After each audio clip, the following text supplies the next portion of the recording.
This is no longer lonely. The father fight your lonely. You come so fucking away.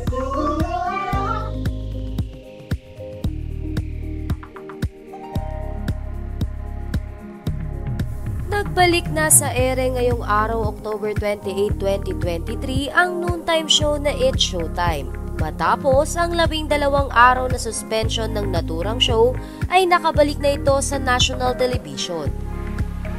Sa opening prod naman ng It's Showtime host ay kapansin-pansin na binigyan diin ang salitang comeback na tila ba kahit anong problema ang kanilang makaharap, ay malakas at matatag pa rin silang makakabangon. Pinangunahan naman ito ni Vice Ganda.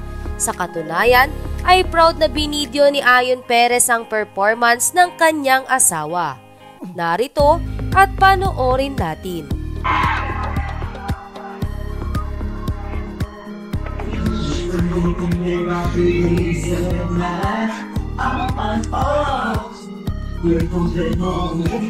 This is no longer lonely. The father fight your lonely. You come so fucking away.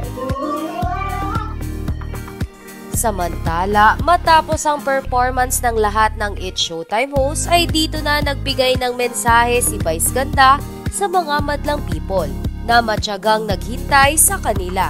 Ayon kay Vice Ganda, "We're back and we miss you, madlang people. Tapos na ang 12 days. Na-miss natin ang isa't isa.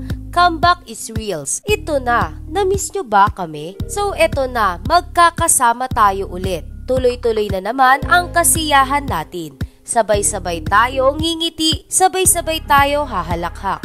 Sabay-sabay tayong magdiriwang at kakapit sa pag-asa araw-araw ulit simula ngayon."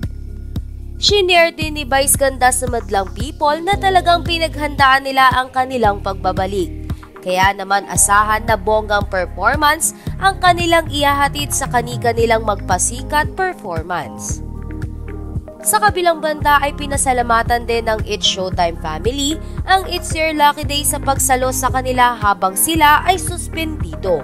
Hiling pa nila na sana ay magkaroon ng slot ang naturang show para mas maging masaya ang madlang people.